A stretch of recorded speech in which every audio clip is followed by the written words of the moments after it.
Today I'll be making a dark chocolate raspberry mint ganache. It's going to be an ice cream, but I am going to use a bit of Greek yogurt just to add some silkiness to it. So I've got fresh raspberries, I've got a little bit of lemon zest and lemon juice, some cocoa nibs, some cocoa. I'm using Splenda. You can use whatever kind of sugar or substitute that you like. I'm going to try some Fairlife chocolate milk. I've heard a lot of good things about the creaminess of it. I know a lot of people use different Fairlife products in the Ninja CREAMi, so I'm going to give it a try. You don't have to put the alcohol in there, but I like to make a sauce when I cook the raspberries, kind of get a sauce going, and then I'm going to strain the raspberries and the mint and just get the flavoring in there, put it into mix it with my chocolate, and then freeze. I'm going to get started by putting some Greek yogurt into a Ninja CREAMi container. I'm going to put maybe like 3 scoops. For a normal fruit yogurt, I would put quite a bit in there. I would fill it up. But since I'm actually making ice cream and I don't want it to have the sour yogurt taste, I'm going to fill it with some chocolate milk. Not to the top, but I'm just going to put some chocolate milk in there. I'm not measuring anything, I'm just kind of like eyeballing it. I want it to be really chocolatey, so I'm going to put some unsweetened cocoa in there.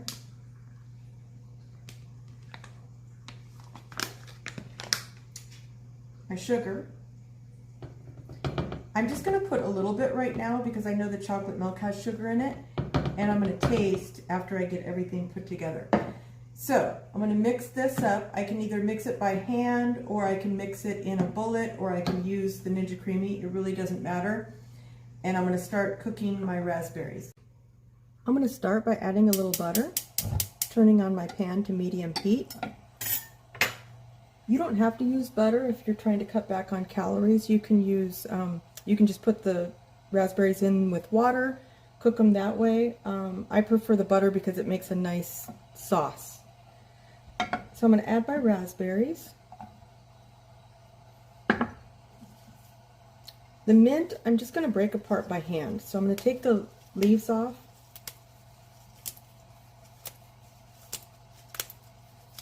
This is all going to get ground anyway, so I'm just going to kind of break them apart roughly.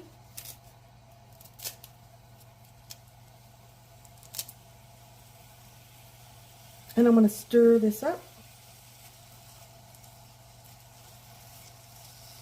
and cook this for about 10 minutes till it gets soft.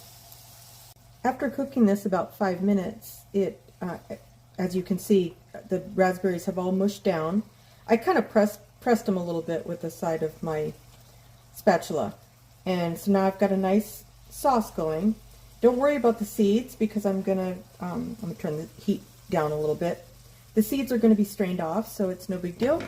Now I'm ready to add my alcohol. This is an optional step. I just think it makes a nice flavor and a nice sauce. It's going to be burned off, so our ice cream, we don't have to worry about our ice cream having any alcohol in it. I made sure to turn down my heat so that the alcohol didn't catch on fire. As you can see, it deglazes the pan really nicely. Any raspberries that were sticking to the pan are now just smooth and it comes right off. Now I'm going to add some of my flavorings. I'm going to add a little bit of vanilla.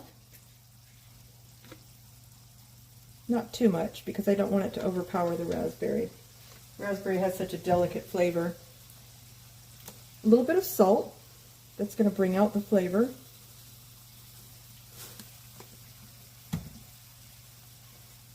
Some lemon juice.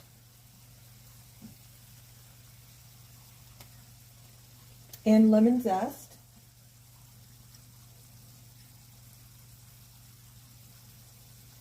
And for my sugar, I'm going to use some of this monk fruit sweetener. It's got kind of a brown sugar texture, so it melts really nicely in sauces. I don't want it to be super sweet. I just want it to not be sour, basically. Now that this is cooked off, all the alcohol is cooked off and I have a nice sauce, I'm ready to strain it. So I've got a strainer that fits right on my Ninja container. I'm just going to run it through, being careful not to spill too much. After all that hard work, I don't want to spill it on the counter.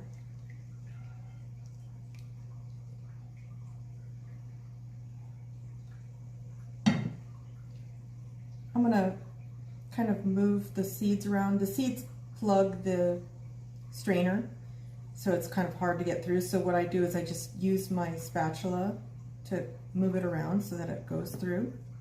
And as you can see, I've got liquid coming out. It's going to make a chocolate, nice raspberry flavor, and it's all natural. So now that I've strained my raspberries in here, I stirred it up and I tasted it, and it tastes really good. I think I'm going to add just a little bit of this chocolate, zero sugar chocolate. It's a syrup, just to get some different types of chocolate flavorings in there. Of course, I can do mix-ins as well of chocolate. I'll decide that after I cream this up tomorrow. And I do have the option, if I wanted to bring it all the way up to the line, I could add a little bit more chocolate milk. And now that's perfect. So now this is ready to freeze. This froze up with a little lump on the top, so I'm just going to scrape that off, and then I'm going to run it. Since it has a decent amount of yogurt in it, I'm going to run it on the yogurt setting, and I'm going to run the full to get it all mixed up, just in case some of the raspberries sunk to the bottom. For the first time, I'm going to mix it all the way. It mixed up perfectly, so now I'm ready to serve it. It looks really creamy. I'm hoping it tastes as good as it looks.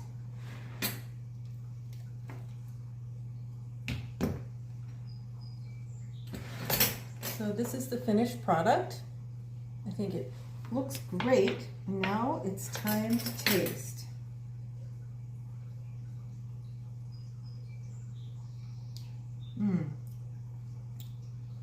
It's delicious. It has just the right balance of dark chocolate with raspberries, and I think it was a good choice to not use whole raspberries, to just put them through the strainer, because it's really silky and rich and luscious. Very good.